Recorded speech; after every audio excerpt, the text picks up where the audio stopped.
We live in a time where masculinity is shamed and men don't know what it means to be a man.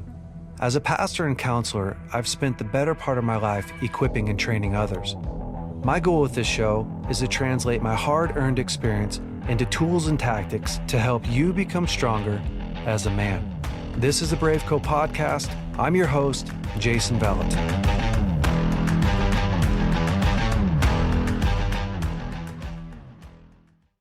Fantastic. Bro, it's great to see you, man. What have you been up to? Overall, I say we're doing good, but we got a lot going on. Man, I don't know. Kids are beautiful. I don't know anybody that doesn't have a lot going on right now. Yeah, I know. It's true. It's true. I just kind of think it's life. It is. Right? Yeah. But there's some challenging things happening. I think, though, so isn't it, I don't want to talk too much before we get started with the podcast, but isn't it weird how some of the best things and worst things can be happening at the same time? Yeah. Like, my kids are growing up and they're beautiful and that's a lot of fun. But, you know, Sarah's dad is not doing great. My dad had a stroke this summer and he's doing good for having a stroke. But it's like the best things and the worst things are all happening at the same time. And one of the challenges is trying to figure out how to be there in the right capacity for both. Yeah. Right. You know, I want to celebrate my kids and the things that are happening with them. But then also it's very, very sad, you know, and difficult dealing with the cancer and the diagnosis and that kind of stuff. So because like my mother-in-law right now, she's in the last probably hour of her life. And oh no. Yeah, she's dying of cancer and she did a 2-year-long battle.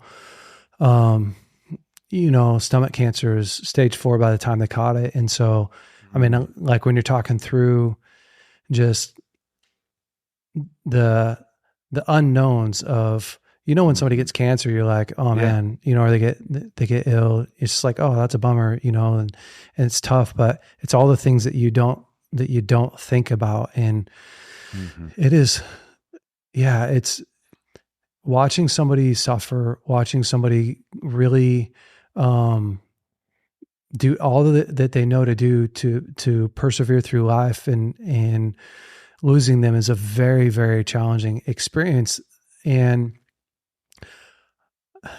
But I've been thinking a lot, and not to get like super down this deep, dark hole. Sure. But you're also a poet and a songwriter. So I feel like we can I'm kind of exist for those moments, right? Yeah.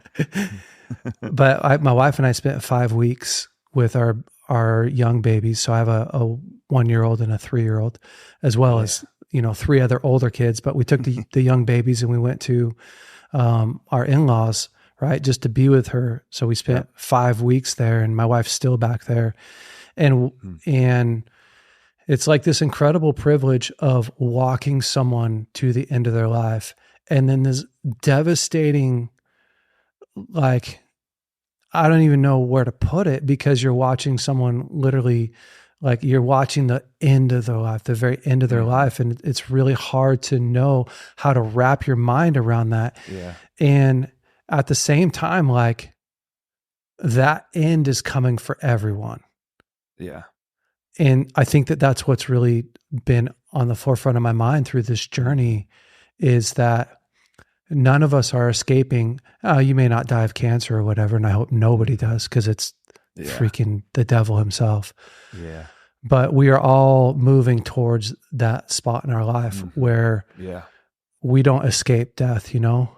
And it just makes it really real. I don't know. Yeah. Man, it is, it's part of all of our stories. And I feel like, I mean, like you said, I'm a poet and an artist, and I haven't talked much about Enneagram in a long time, but people who are into the Enneagram would probably call me an Enneagram 4. Yes, come on. And, you know, and so it wouldn't be odd for an Enneagram 4 to think about death every day. Right. But I met a kid the other day. I was at my friend's house, and their son, we haven't seen them in a few years, and their son, I've known him his whole life, but haven't seen him in 3 or 4 years. He's 21 now. And last time I saw him, he was a teenager. Now he's a grown up. And so we're sitting having these conversations. And I was like, oh my gosh, all this time I didn't realize you were an Enneagram 4. We have so much to talk about. And at the table, he was like, am I weird? He's like told one of his friends, am I weird that I think about when I die, what they're going to say at my funeral and what people are going to think of me? And everyone at the table was sort of quiet, and we said the blessing. And then afterwards I said, I think about that every day. All right, pass the potatoes. Because not in a morbid way, I don't enjoy death or like it at all. I mean, I'm not weirdly fascinated with it, but the fact that it's part of our story, it's hard for me as a person who struggles. I always feel like I got to be the most me I can be. And I have to sometimes remind myself, like, it's just because I feel this way doesn't mean the whole room has to feel this way, right?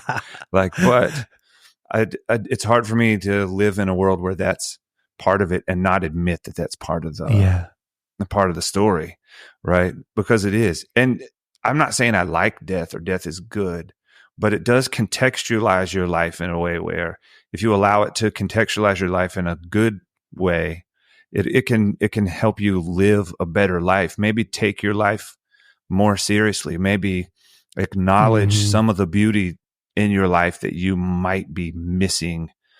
And when people get old and they're in those last days of their lives, I've read interviews about the things they talk about, and they never ever say, "I wish I made more money." Yeah, they never say, "Man, I wish I'd have bought that car." They say all their regrets, all of them have to do with other human beings. Yeah, it's real. And so I think it's easy to live life and just think you have forever with these human people, these little miracles that live around you, and get to the end and be like, oh my gosh, I didn't do some of the most important, beautiful things I could have done with these people. I didn't have this conversation or that conversation. Yeah. And certainly nobody's perfect in that. But I do feel like if there's anything positive about it, it's that it does create an awareness in you that your life matters, and there are things happening around you that you may not see if you're too focused on the immediate need, right? I think it's so true. It's we often need a real dose of reality to get us back to what really matters and what's worth aiming at, right? Because I just feel like so much of culture is telling me what I should be aiming at and what success is, and even just my own personal desires, right? Like I have some real desires that sometimes I just have to beat them down and go, man, I really want financial success. I really want, I like a nice truck, I like, unending vacations and all that stuff. And I found myself, sitting next to my mother-in-law thinking those exact thoughts of the only thing that matters to her in her life is the community that she built. That's it. That's all that matters right now are the people that are coming to see her, the words that she's saying to them, and then what lives on through her when she's gone, right? Like what are the attributes, what are the gifts that she left behind? And, it hasn't fully cured I really want to work hard and have some money in my bank account, as there's nothing wrong with that, but it really has helped to refocus and even just make me feel like I am being successful. I'm investing my time into the places that really matter the most, which, gosh, man, sometimes if you're sitting on the couch at home with your kids and you're not thinking about it, you're just like, I should be doing a million other things right now. And the truth is, like, probably not. Maybe I shouldn't. Yeah. But I feel like I should introduce you because, one, if people don't know you, they're like, man, he's having this real deep conversation with a guy that I don't know. But everyone, this is John Mark McMillan, and I've had the privilege to call you a friend for quite a few years now. And you're just an incredible man and an incredible songwriter and musician and just a great, genuine human being. And I like to bring men on here that other men can really look up to and model things after in their life. And I think being a singer songwriter, it really does like you're the guy. We really rely on singer-songwriters to say everything that we want to say, but we don't necessarily have the courage to say. And or put things in a way that help us really understand, a little bit more about life and ourselves. And so you're just, you've done that successfully for a really long time. And so I applaud you for doing that. And kind of my own personal journey. It's really interesting. Like I found you in the worst place of my life. And I think you had written the song, which we'll talk about a little bit, How He Loves. I can't remember what year you wrote that. Do you remember what year you wrote that? It was 2002 or 2003. Okay. Yeah. Somewhere in that time. Yeah. Which is just, it's aging us so much, but I think I knew you because of that song, but then, the worst time of my life, I was going through my divorce, and it was right before my divorce happened. My wife was in a really hard place, and it's funny how, again, man, people are going to start listening to this and be like, I don't know that I can go down these deep, dark holes today. So yeah, you might want to buckle up or whatever. But it's funny how often a hard time comes upon you and you didn't see it coming. That's what always gets me. It's like, dang, man, how did I end up here? I did not see this coming. So it was one of those seasons in my marriage where it just started out seeming a little disconnected, and it got harder and harder. And then pretty soon, I realized, like, I don't know that my marriage is going to last. And I'm not even sure why. Like, I'm not sure what's happening. And I was having just tons of anxiety trying to figure out how to pull my marriage together and reconnect and all that stuff. And so I was going on walks every morning, like 5 a.m. because I couldn't sleep very well. And I remember grabbing, what was it called? Apple made it. It was like the Shuffle or something, 2007. Yeah. So I grabbed one of those, and maybe it was an iPod Shuffle. Yeah. And it was loaded up with your album. I think it was the Yellow album. What's the song inside the breakdown? The songs inside the breakdown. Yeah, the song inside the sounds of breaking down. Oh, yeah. Sorry, I screwed that up. No, it's okay. It's actually too long now for the screen, so I have to wait for it to pass by. So yeah. And so I put that on. I remember like the first day, like I started on this walk and I put it on, dude, and you just start out like, I'm breaking down. And man, like that album helped me so much. It helped me process through. It helped me find hope. It helped me get to a place of peace. And I think when you go through something like that with an album, you feel really connected to the guy who wrote it. It's just what happens. I'm sure you've done that in life, but it was kind of like the album for that season in my life. And so, man, I always have a special place for you in my heart, because it's like we walked together through that season. You didn't know it, but we did. And so thank you so much for just your effort and energy and your continual pursuit of what God's called you in your life. It's helping so much. So I just want to start out with that. Yeah. Wow. Well, thank you. That's the kindest, most generous introduction I think I've ever had. That's beautiful. Thank you. What got you into music? Like, was there like a significant experience that you had, or, what got you started? Yep. So there's a number of experiences. I think initially I was really kind of lonely in junior high, middle school, and I always liked music. I think nobody's not a music fan, but I don't know that I was a serious music listener. Just everybody likes something, is connected to something. And in middle school, I was having a really hard time fitting in. I think I was a pretty sensitive kid. I grew up in a pretty spiritual household, and then you're in middle school where it's literally like survival of the fittest, right? So if there's anything about you that looks or smells or feels different, they're going to like point it out, and they're going to exploit your weakness like at every opportunity. And so when you express that bothers you, it's like blood in the water, right? And so they're coming after you. They're going to mess with you in the locker room. They're going to, it's that like a trial by fire middle school years. I'm walking through that with my kids now. So that's bro, it's fun brutal. and exciting. Yeah. It's so brutal. It is. But I felt really lonely. And I remember, probably, I don't know, 7th grade, 8th grade.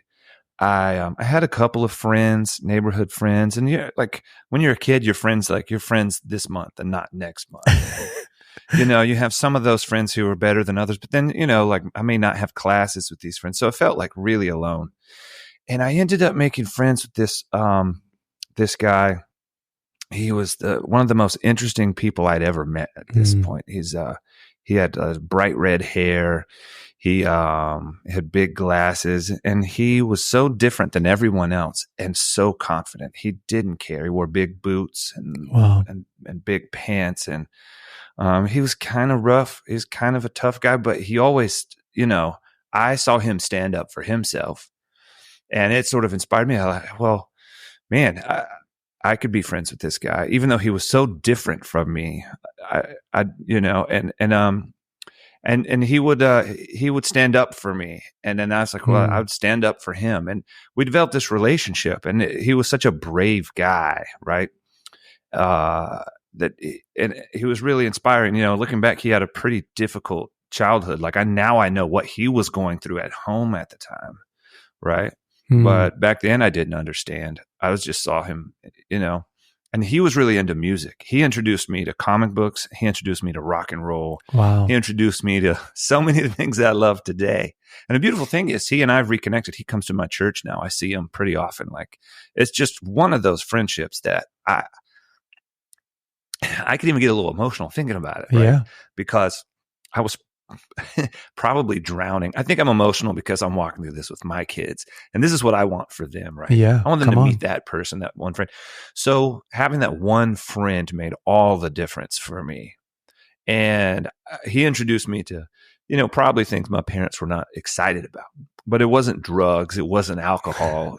It was heavy rock and roll, Yeah, dude, that's and, awesome. And rated R movies, but it was all about the 90s and the grunge and the dirt and the darkness, but it was heavy. And, and we listened to classic rock together. And so that's when I got into really, I think, started listening to music, and I started to think I'd really like to play. And then I had another friend, at one point I didn't go to school with him. Because do you remember before there were texts? Like if you had a friend who lived in your city and you didn't see him or her on a regular basis, you didn't talk for months, or I'd have a couple friends I'd call and we'd sit on the phone for hours, really, because that's how you hung out before you had a car. You just talk on the phone. So I didn't see him for months. And then he came over to the house. His parents dropped him off one Saturday for whatever reason. He had a red guitar and a red Fender Strat, and he could play all the songs from the radio that my other friend had been, showing me. And I was like, oh, this is it for me. I was like, because I wasn't great at sports. I tried out for the football team, and I was like, I can't even get through the tryout. I can't even get through the practice. I'm dying. I'm such a sensitive dude. I'm like throwing up. I'm like, I don't think I can get hit again, guys. I don't think this is for me. And they're like, yeah, we love you, but we don't think it's for you either. And so sports was not my thing. And I was like, oh, music. This might be my thing. I think initially it was like, girls will like it if I can play songs off the radio. That is real. Like Mark. So at first it's like to impress people, but then it became sort of a comfort through seasons of life as I learned how to play. It's this one beautiful thing about music is any moment I could pick up a guitar and play some chords. You don't even have to be very good, but music is really beautiful thing to do, especially if you have a lot of time on your hands. If you're lonely, if you're going through something, it's a thing. You can play some chords on the piano or strum a guitar, something to do with my hands that helps me process whatever it is I'm going through or transmit, things that I'm not able to articulate into an instrument. And so I think that's how I got started in music. But really, really kicked for me when I really started to believe that I can do this for my vocation, Mm. and maybe it's a calling. Was I had written some songs, and people didn't really care much about my songs, which is not uncommon. Like people write songs. No, like it's the songs you hear are from the 1% of the 1%, right? It's just that's how it goes, unfortunately. But so then no one was interested. I wasn't offended. I don't know why they should be interested in my songs, but I wrote songs, and of course, everybody wants to feel the affirmation of good job, and But I went through this season. It was in my early 20s. I think I was 21. I had actually gotten engaged, and I was in a serious relationship. We were weeks out from being married. Thinking back at how immature and stupid I was, I just can't imagine my parents, how hard this had to be for them, right? And we broke the wedding off weeks out. Wow. And I fell into like a dark hole, right? And I was living in Charleston. I moved back to Charlotte to be around family. And my buddy, oddly enough, the guy who played the electric guitar, who inspired me to want to try and play, he was moving into his grandmother's house because she was moving into an assisted living place. And he asked me to move in with him. I think he was like, man, I got to get you out. Bro, that's a good setup. You got to get away from the TV. So we didn't have a TV. We didn't, I guess at one point we had the internet, but you couldn't watch anything. We watched Homestar Runner. Yeah. I don't know if you remember that. Goof off awesome. Like that. But we, and a lot of times I didn't have a job because I sort of quit my job and I'd gone back to work. It's a long story. I went back to work at a restaurant, and that restaurant closed down. And it's in between jobs. And I was looking back, I was probably really depressed, but I couldn't sleep. And I would stay up late and write songs. And mostly because I just didn't know what else to do with myself, right? Like I didn't know what else to do. I was just up. So I'd sit out on the porch, and there was this like speed hump in the road. I don't know if you have speed humps in California, but here it's like if they want to slow you down in the neighborhood, they have a speed hump. So speed hump right in front, and I'd stay up late and watch cars bottom out on the speed hump, and I would write songs.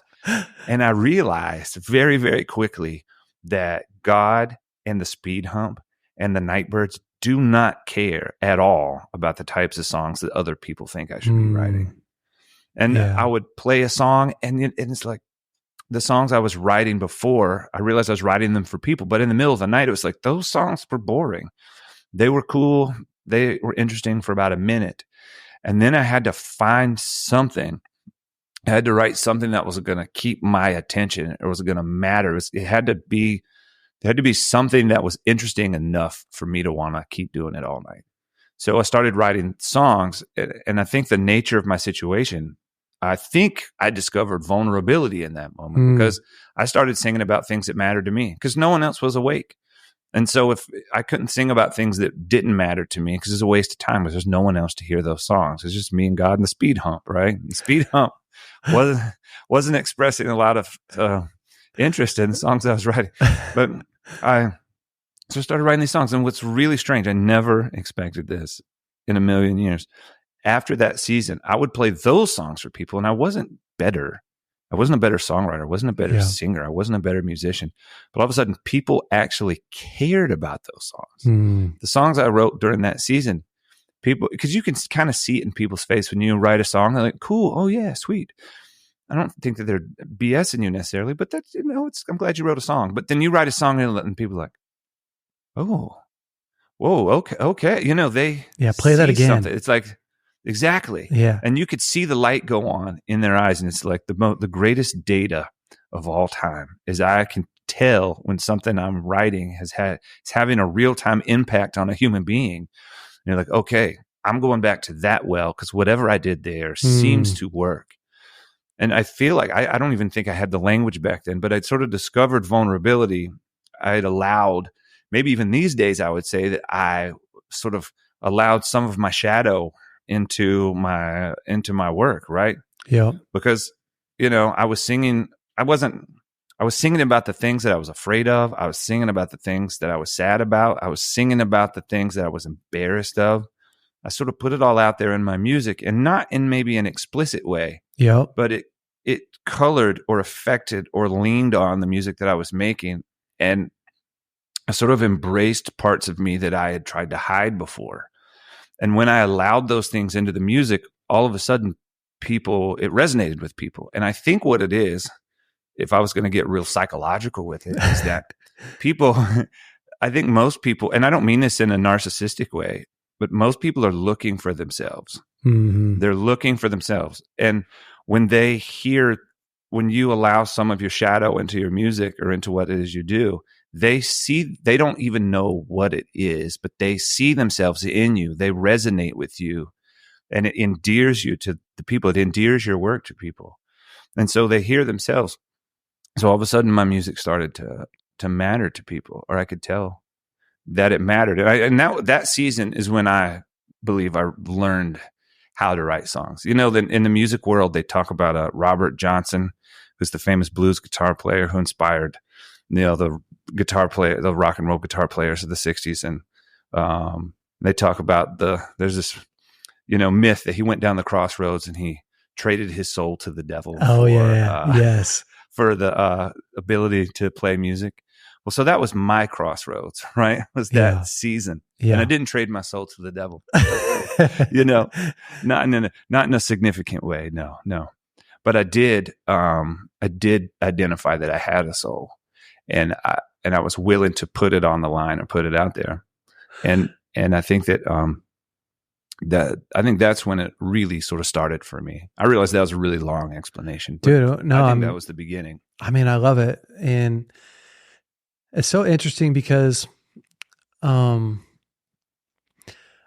do think for all of us, like if you do something for a long time that never really taps into your true emotions, your creativity, those to me are the things that like eventually you just kind of walk away from, right? Because it doesn't really feel real and authentic, and you're not really putting your whole self into it. And I do think that that's part of what's wrong with the music industry today. And not that we're going to get way deep and way far into that. Although I would love to hear some of your thoughts on that. But I really do think that you're right. Like we are all looking for ourselves, even in a best friend. Honestly, my best friends have the same hobbies that I have and the same core beliefs that I have almost. And maybe they didn't have the same life experience that I have, but it's easy, right? Because I'm experiencing a version of myself that maybe they have, a little bit different, but they like the same hobbies and they have the same core beliefs and we like to do the same things. And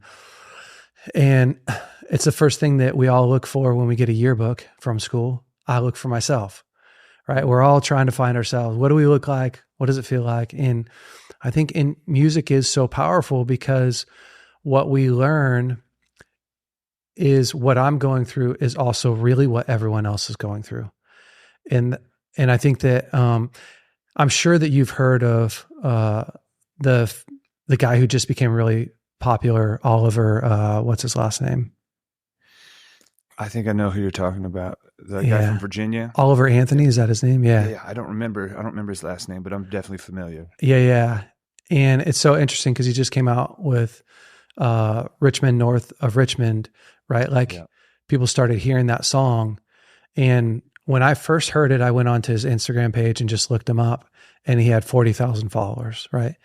And I was just scrolling around the internet like a week later, and I saw that he was on Joe Rogan, and I saw that he did a thing with Jordan Peterson. And then literally 7 days later, I go back and I look at his Instagram, and he has 1 million followers on Instagram. It's wild. Because he wrote a song. He wrote a song that when people played it, they didn't go, dang, look at how good he is on the guitar. Look at how amazing his vocals are. They went, this guy's saying something that I haven't yet put words to, but I feel so strongly. And that's the power of music, right? Like the power of music, at least on one level, is you can explain something to me and with me that like we can come to this place together where you're saying something that I didn't know how to say. Mm-hmm. And that's a freaking powerful tool. It's incredible. It really is. And I'm speaking as a music fan. Yeah. Like, it's unreal what music can do to you. I think the definition for music is sound and silence organized. So sound and silence can make you weep. Sound and silence can make take him from 40,000 followers to 1 million followers. Yeah. Because obviously there's something that is imprinted or something that is packaged or something in those sounds that matters. And I think that what it is that we live, I think we tend to think that our conscious thoughts are driving the boat, right? Yeah. And I actually think that the subconscious is actually driving the boat. Bro, you're so right. And the conscious is like the boat on the water of the subconscious. And so there's the subconscious you in here, and it's as much you as the conscious you. And it has feelings, and I mean, you can probably tell me all about when you talk about trauma. Isn't it where the body stores things? Yeah. And until the body knows how to deal with them, you're traumatized. You hold on to those things. I've read some people believe the way you look and grow has to do with the way your body holds on. Yeah, for sure. Your subconscious is more you than even your conscious mind, right? And so you're feeling these things, and when someone sings something, you hear a song like that. Something in you says like that. Yes, that's what I've been trying to tell you. That's what you've been trying to say to yourself for a long time. And someone says it to you, it's powerful because all of a sudden you see you, right? You see you and you see who you are, and you are honoring yourself in that song, and you are honoring your own journey in that song. And you're saying it's okay. And you are okay because we can say this. Because something about articulating your experience gives you permission to be who you are. It affirms you as a person, right? Yeah, it's so powerful, man. Like it really is. Through my divorce, that's really where I really learned. Honestly, it's where I figured out that I was creative. So before my divorce happened, I never thought of myself as a creative person. But two things really happened that kind of changed that. And the first one was, I started to play the guitar, and I picked up the guitar so that I could learn songs to sing to my wife to win her back. That's where it was crazy, dude. So I started learning the guitar, started learning, some of her favorite songs without her knowing. And then bam, right? Like she's gone, and I'm left with this tool that now I'm going to use to explain where I'm at, right? Like it's going to be this catalyst that helps me to get out what's inside. And holy smokes, like, I don't know that there is a better gift in that season than like 4 chords and a lot of time, right? To just play. And I wasn't good or anything, but it didn't matter. I was able to play and sing and cry and process out all the stuff that's going on inside of me.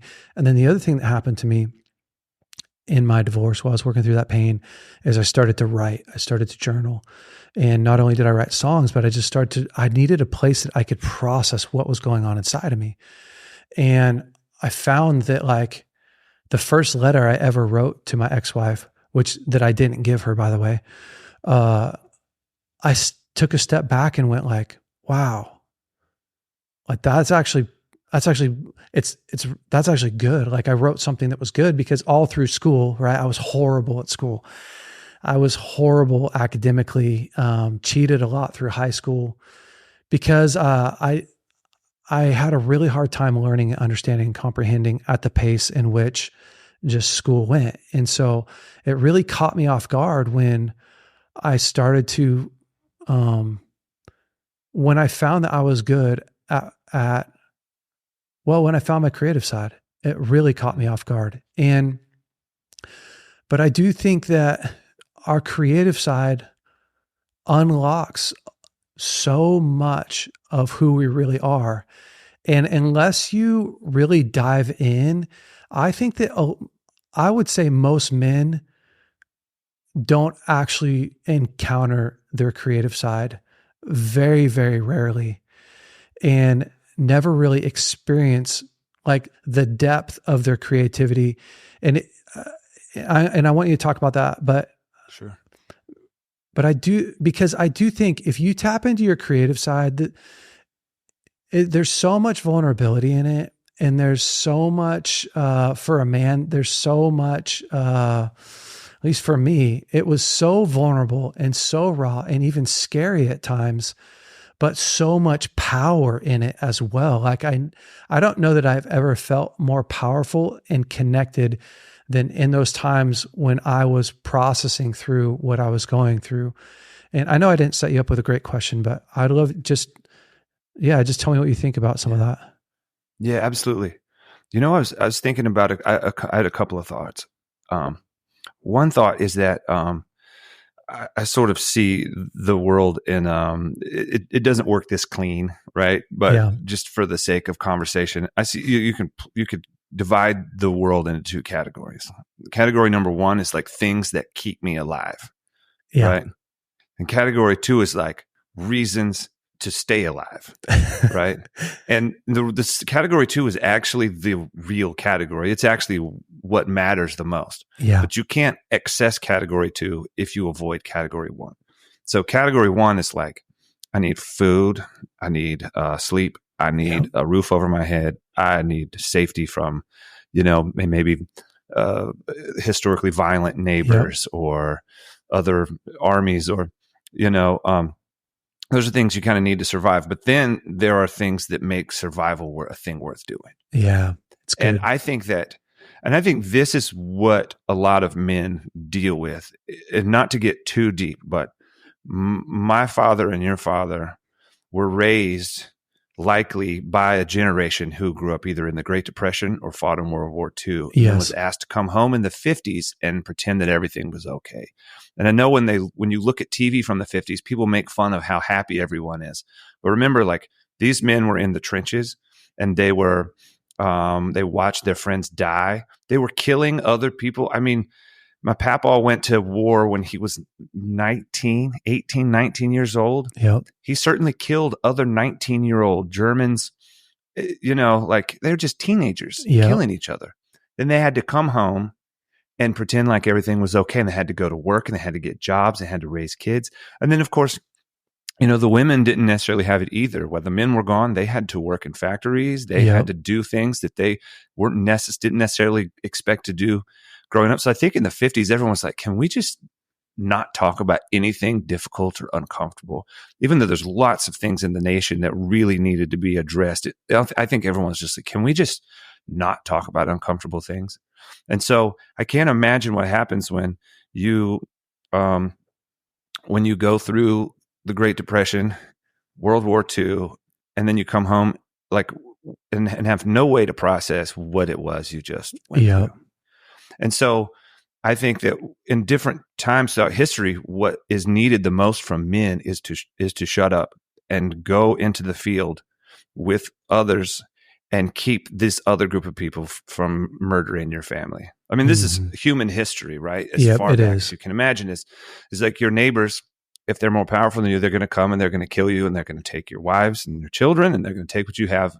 They're going to make them slaves, and they're going to, and that's the way it was. And so a man couldn't appear weak, because if a man appeared weak, he became a target, because all you had to do was kill him to take what he had. Absolutely. And so I think that men develop this over time, where I am not allowed to look weak, because if I look weak, and even your friends who stand with you, like, if you look weak, I don't want to stand next to you in battle. I don't want to stand next to you when it hits the fan, because you're this emotional, weak person. Like you don't want to play football with me.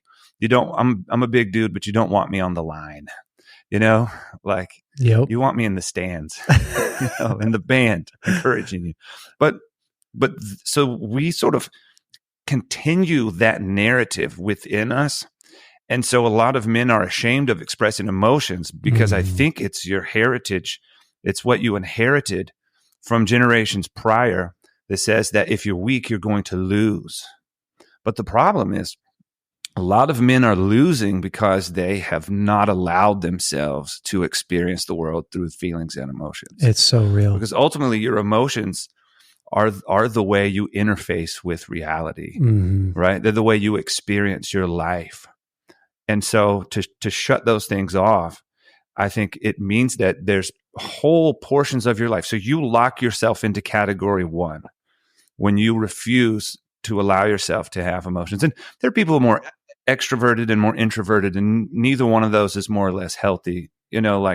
So some people, you don't have to be expressive in your emotions to experience them necessarily. But I do think as men, we're sort of raised to not feel anything. And I think that you reach a point in your life when you have to ask yourself, I am surviving. I'm feeding my kids. I'm feeding myself. I have all my needs met. Why am I unhappy? Why do I not have joy? And joy is a word that culture has almost completely forgot. Yeah, it's true. I hear a lot about self-love and self-care, beautiful concept, beautiful things, but very little talk about joy. And I think that it's because meaning has almost been, the concept of a meaningful life is almost lost because we have access to so many things. We think that we can find meaning in the data, through the internet, through the endless opportunities for pleasure, good food, alcohol, entertainment, all of these things. It's like unending opportunities for pleasure. But Viktor Frankl says that when man has lost meaning, he will distract himself with pleasure.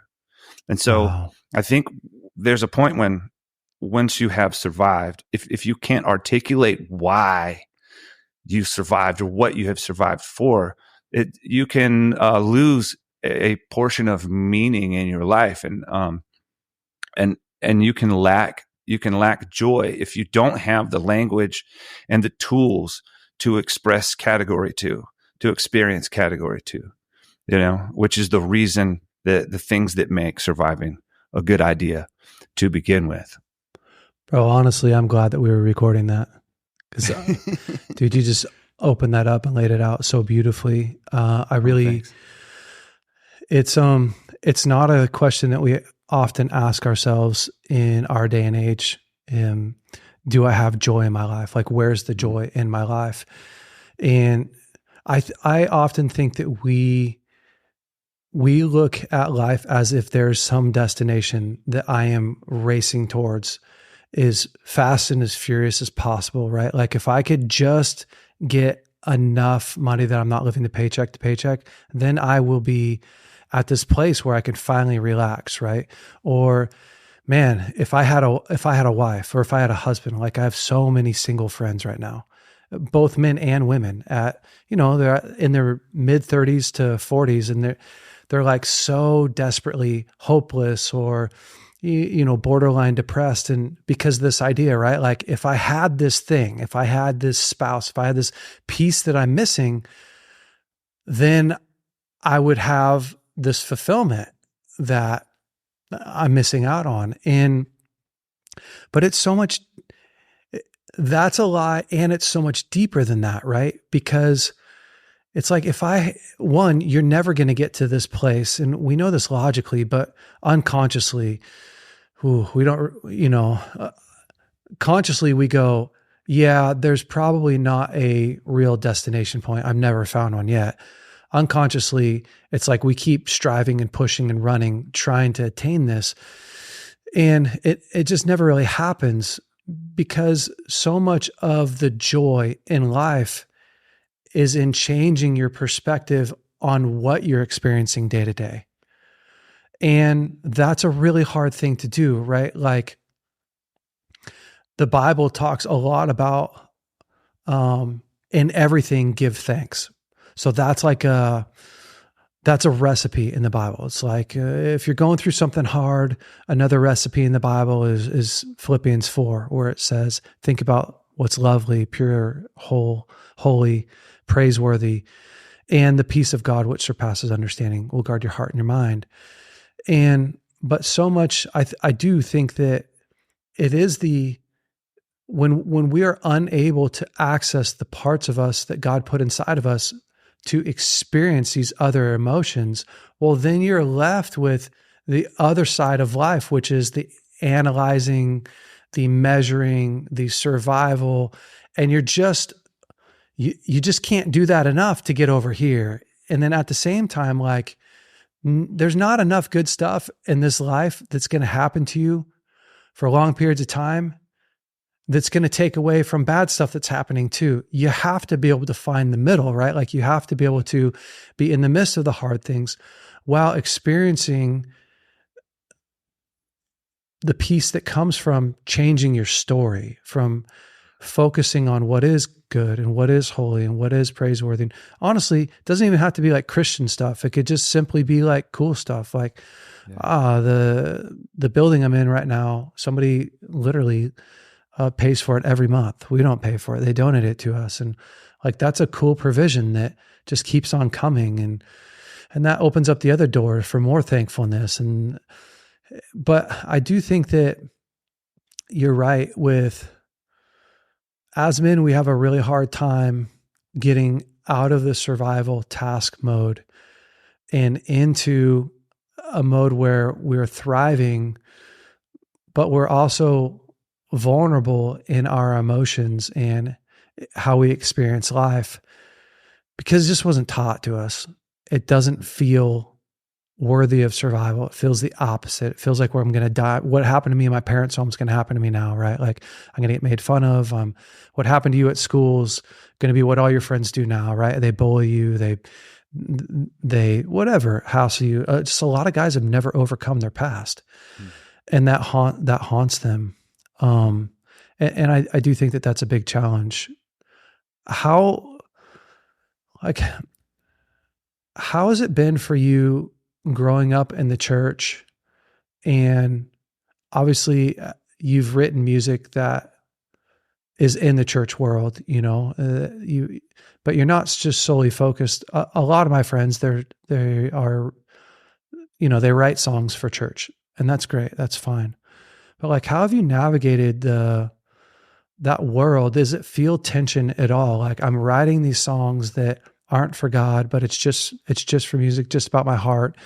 Like, how have you navigated that tension as a believer? It's not a tension for me, but I do think that it is a tension for a lot of singer-songwriters. Like, if the song I'm writing doesn't say Jesus in it and doesn't end in, ushering somebody into the presence of God, like, what is the actual value in the song? How have you navigated that? Yes. So I think that foremost, the God is interested in human beings above everything. I think God loves the creation. That's the first thing we learn. The first thing we learn in all of Scripture is, one, God likes what He made, and number two, it is not good for man to be alone. Those are the first two things. He goes, "This is good. This is good. That is not good." Right? It's not good to be alone. And so, above all things, God seems to love people. Right. And so when you write a song, there can be redemption in the song, meaning you can literally sing about a redemptive thing that can happen. Yeah. Or I can sing about something terrible that happened and not tied up in a bow, but you went through something similar. And so the redemption is in that you and I have relationship in that, because you don't feel alone anymore. Yep. And I actually feel like that is, I don't like to be super critical of the church, because it's such a big thing to be, right? How many billion people? I'm going to say something Tons. that applies to all. I don't know how many Christians are there in the world. It's like, there's like a third. There's like at least 10,000 here. Yeah. Yeah. So it's like, I'm going to make one. I'm going to criticize all, 3 billion of those people. That just feels like a little much. But I will say, I think in church, it can be a little too task oriented sometimes. And we forget that, like, people are not coming to church to learn all the time. Yeah. And I'm not even saying that. I guess that's not what I mean. People are not coming to church to tick a box. Like, they're coming to church to experience all facets of their life in the presence of God, in the shadow of God, in the within speaking distance of Scripture, right? It's like I can't remember who said this, but a friend of mine said he didn't like Bob Dylan's Christian albums. I actually kind of did. I kind of did. I did. He didn't like them, and he said that he didn't want to hear Bob Dylan singing Christian music. He wanted to hear what a Christian Bob Dylan has to say about the world. He thought that's that was cool. more interesting. Yeah, that's cool. And so for me, it's I see it as my vocation is sing worship songs in church, but also I feel like some of an obligation to express who I am into the world. The other thing is I feel like I don't feel this way about other people, but about myself is the God song is honest if I don't have to do it. Right? If I have to do it, then it's almost like it has to be a choice. So if I can't write a song about my wife or anything else, it feels dishonest to try and write about God. That's obviously just my point of view. And it doesn't even mean it applies to other people. But so for me, it's like the freedom to write about whatever I want to write about, to me adds to whatever it is that I write about, because it hopefully it rings honest when I do say it, whatever it is that I'm trying to say. So there has been a tension. I think the world has changed a good bit in the last few years, where I'm allowed to sing about different things, and I can be taken seriously with my worship music and do the other thing. I think the problem really comes when one of those two things is there's more worldly success attached to one.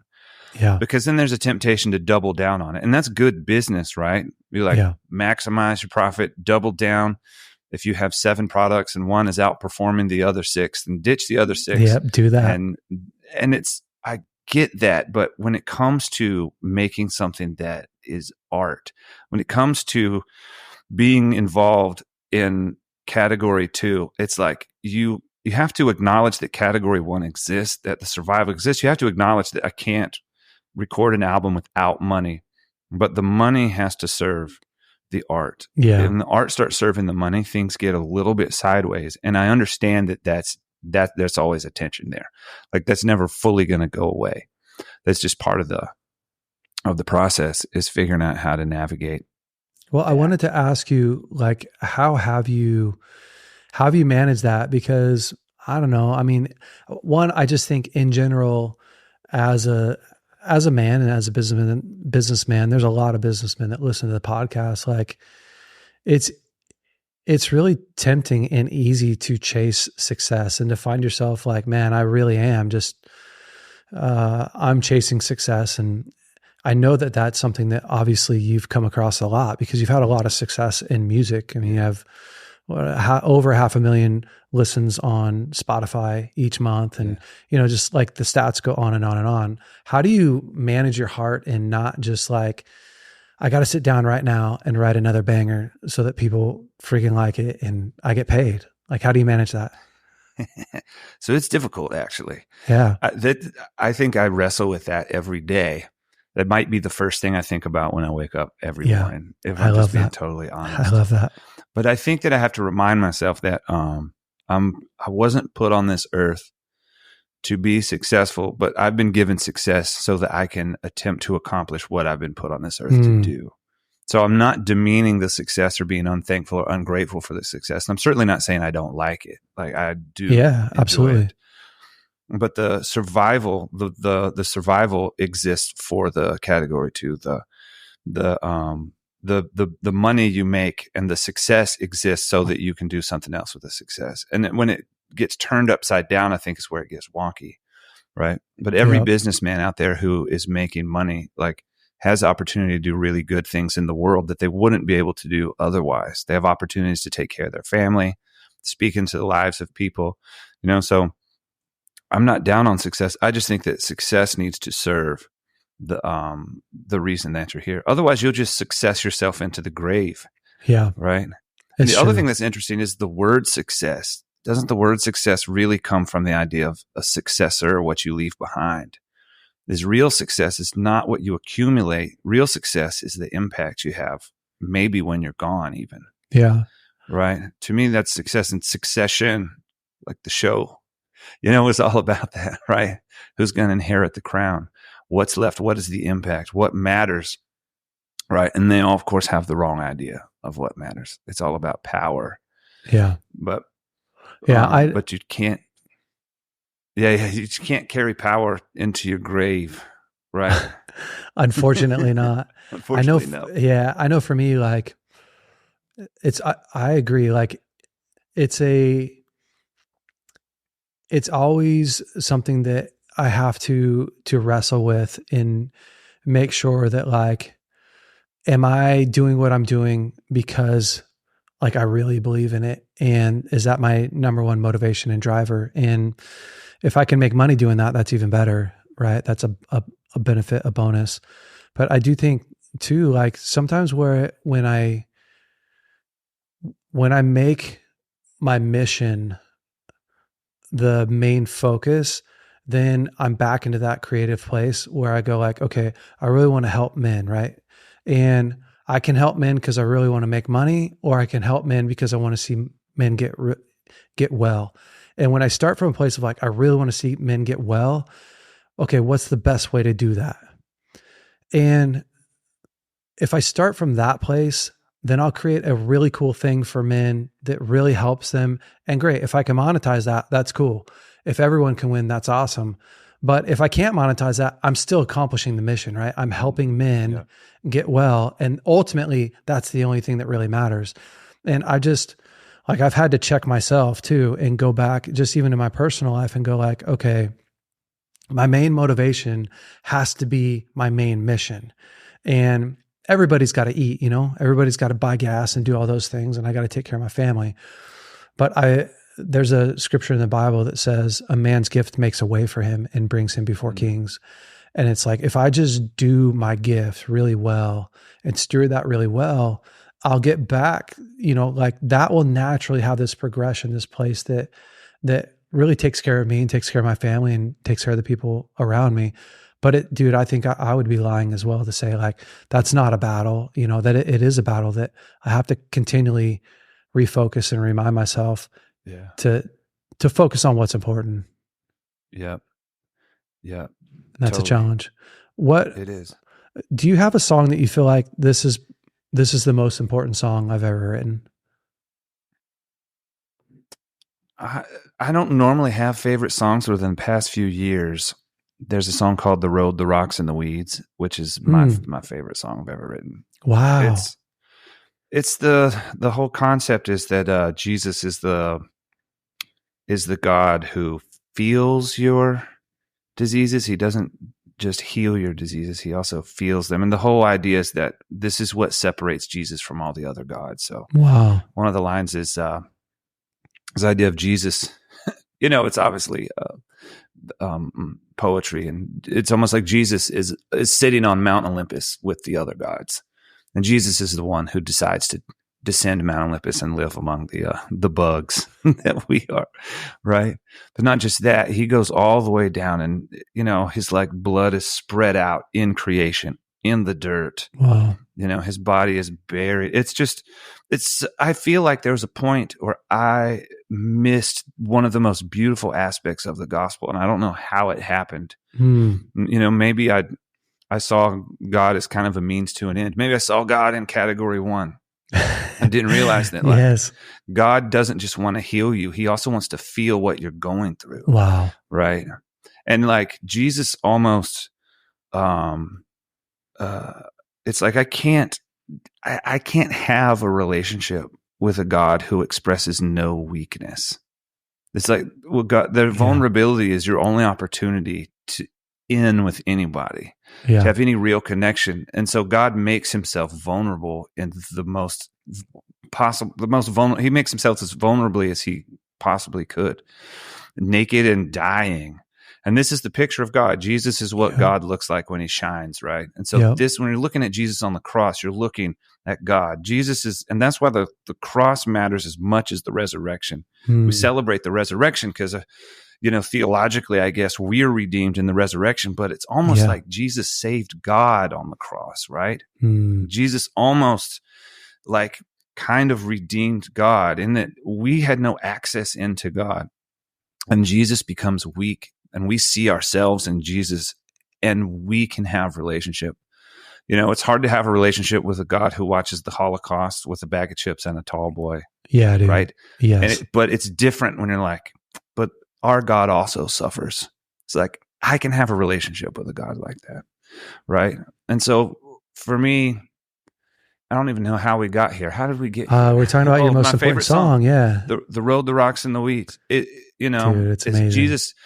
It's about it's really sort of based on the parable of the sower, and the sower sows seed everywhere. He sows the seed on the road. And I think we often get the parables backwards. We're always thinking in parables in the light of us, like, what type of sower sows his seed where the birds can take it away?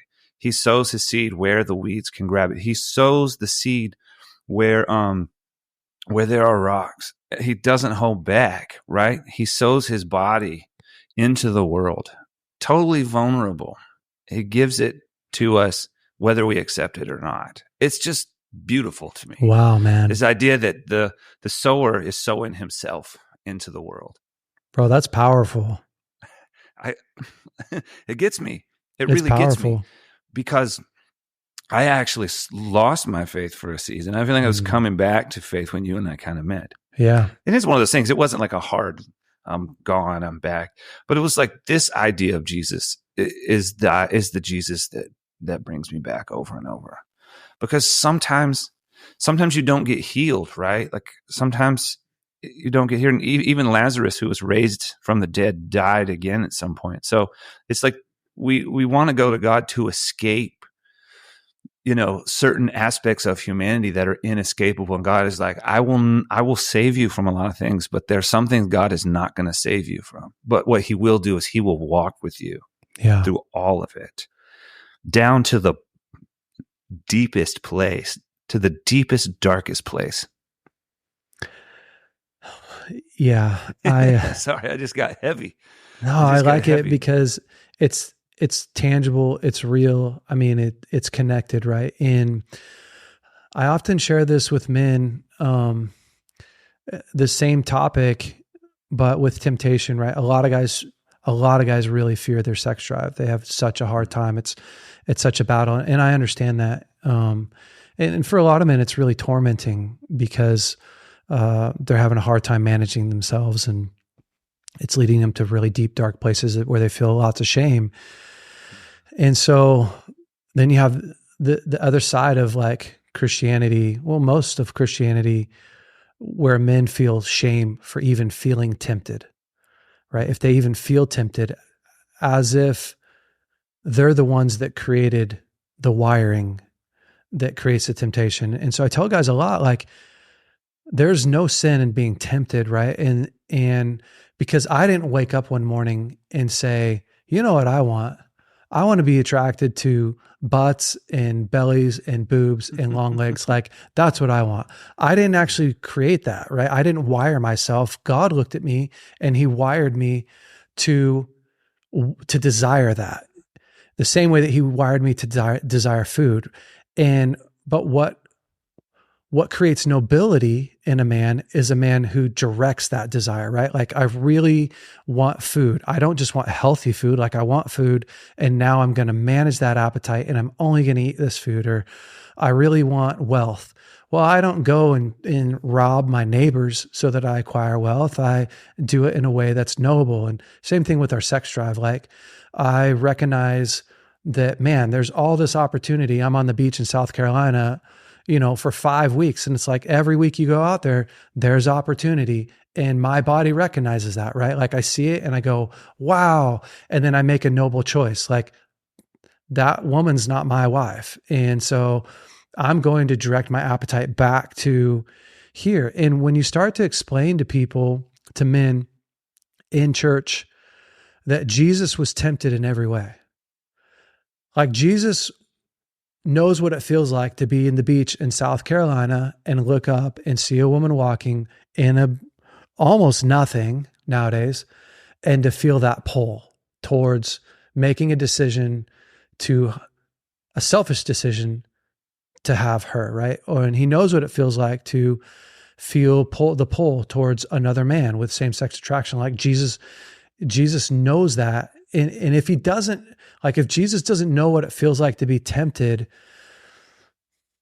then he never actually really came down in the flesh, and he never really made himself fully man, right? He doesn't actually really understand me unless he was tempted in every way. And man, I'll tell you, like, the body of Christ feels really uncomfortable with the idea that Jesus was really human, that he really was tempted in every way, that he really,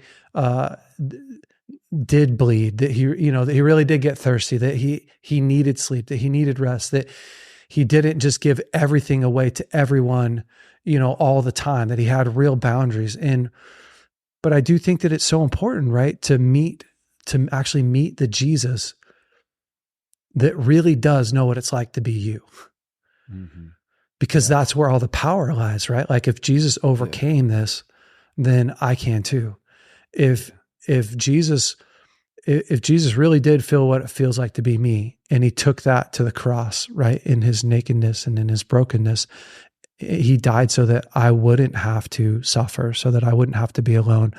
There's so much power in that. And man, I just love that you opened that up, because I do think that a lot of people, I mean, I mostly talk to men because of the podcast, and a lot of women listen to the podcast, but I do think that it's very hard to serve a God that you don't think is anything like you. Yeah. And that really throws people off. It's difficult to serve a God who requires things of you that he doesn't require of himself. Yeah. That's difficult. Good. So here I'm going to create you. I'm going to create you without any sort of God powers, and you're going to have to figure it out yourself. And by the way, don't do anything that I wouldn't do. Right. Yeah. And it's difficult. But when you realize God's living life with you, and I think I can't remember what the term is, but the term means as it is on the small, so it is in the big. As in a song, when someone hears a song and they hear themselves in my song or whoever's song, because of the vulnerability, they feel unalone because of that vulnerability. And so when you see yourself in Jesus, you feel unalone because you realize you've always been accepted by God, and you've always been in the presence of God. It's incredible, life, and that you can't control God with your morality, right? You can't control God through living right, but we live right out of a sense of gratitude, right? We live life from a place of joy. It's like it's a joy not to let my eyes wander, right? Because I know where they belong, and it's a joy, and everything, like the word passion comes from the word that means to suffer, right? And so the only things in your life that you have that are true passions are things that you're willing to suffer for. When you decide, like, I'm going to marry this beautiful woman, I am going to suffer in the sense that I am letting go of any opportunity to have an intimate relationship with anybody else. Yeah.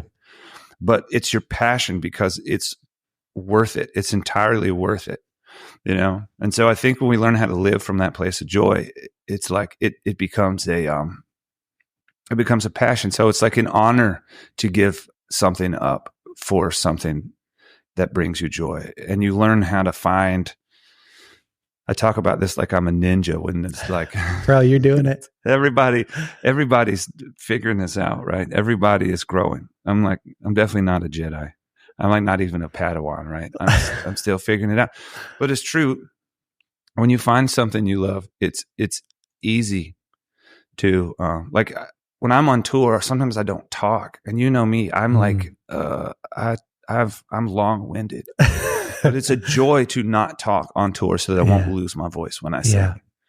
And some people just can't imagine going a whole day without talking. Yeah. And I can do it. I can go a whole day without talking.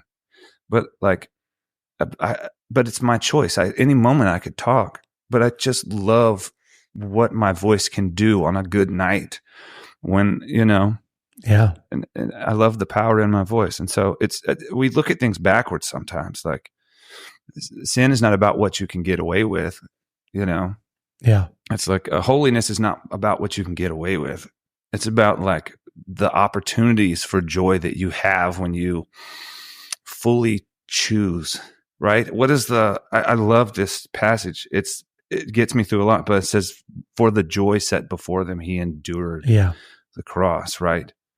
And joy, I believe, and this is the difference in joy and happiness, in my opinion, is joy and passion are related in the sense that joy is the meaning that comes from choosing to suffer for something good. And suffering, that sounds such a heavy word. It doesn't mean I'm like banging my hand with a hammer. Yeah. Right. But it means it's the joy that comes from sacrifice. It's the joy that comes from giving up something else. Because there's no way to have a real intimate relationship with my wife if I don't give up intimate relationships with everybody else. Yeah. Right. That's real. They have no access to that joy. Not really. You have access to the momentary pleasure, but the joy of having like real, true intimacy is not possible if I don't choose to sacrifice something else for it. And it's sort of the Jesus principle that applies to almost every area of life. You die to be resurrected. You die to live again, and it's an honor to to die in that sense. Yeah, dude. I mean, you could keep going on and on. All my friends who love what they do. Ever met a football player who loves to get hit? They're like, bring it on. Bring it on. Yes. Yes. Right. And they can't wait to get out there on the field and be the first one to get hit. And they just shake it off. And they're like, life is good. This is what it feels like to be alive. And sort of like we need a little rewiring sometimes where we realize like, I want to sacrifice certain things. It's a joy to do it. Well, it's where the most fulfillment is, right? Like at the end of the day, the most fulfillment lies in our sacrifice. It's the fruit of our sacrifice that brings anything that is worth its weight. It's worth doing. And so I really do think that the suffering brings the real long lasting joy, makes it all worth it. Okay. We're going to wrap up here soon. What have you been working on that we can look forward to? I'm definitely traveling some and performing. I say performing, but I've got shows I'm doing with my band, and then I'm doing an acoustic thing too, where I do more talking. It's sort of a new format. Over the years, I'll say some things at our shows, and people have told me how much they've enjoyed that, and so I've created sort of a show situation where I can do more talking as well. So I'm sort of trying that out. So I've got these short runs where I'll go out 3 or 4 days and do that. I'm also working on new music. I've been recording singles for the last year or two, and I'm finally putting those together in an album and putting some new songs that I feel like completes that story. And then I want to jump on a new idea that I have. I have a handful of ideas, but I feel I really want to write an album of what I call cosmic hymns. Which is really just like big songs about God. Wow. Right.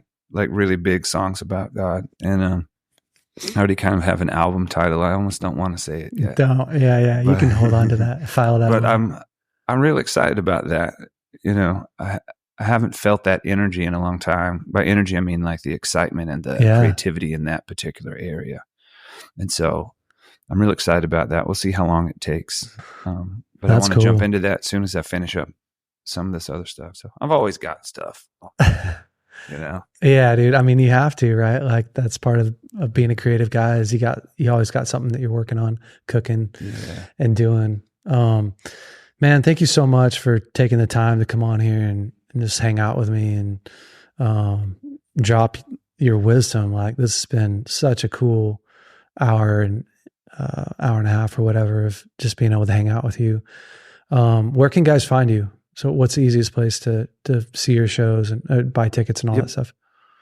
I've got a website. It's just johnmarkmcmillan.com. I'm also on Instagram. I'm on all the socials, but I spend the most time on Instagram. So I'm most active there. And so they can connect with me in any of those places. Yeah. Awesome. Yeah, it's been an honor, really, really to be on here with you. And it's just great to talk. I enjoy talking to you. I know, dude. You're such an easy guy. You're such an easy guy to talk to. Sometimes I get on here and it's challenging, right? Like if the other guy doesn't talk a lot, but man, you just have so much wisdom and so much experience and it's super cool. So thank you so much for coming on, man. I really appreciate you. All right, BraveCo men, have an incredible week. Stay brave. And we will see you next week. Hey guys, thanks so much for listening to the BraveCo podcast. If you like this podcast, would you please rate it, review it, leave us a great comment. And if you like this episode in particular, share it with your friends and family. That helps us to spread the word. Guys, stay brave. We'll see you next week.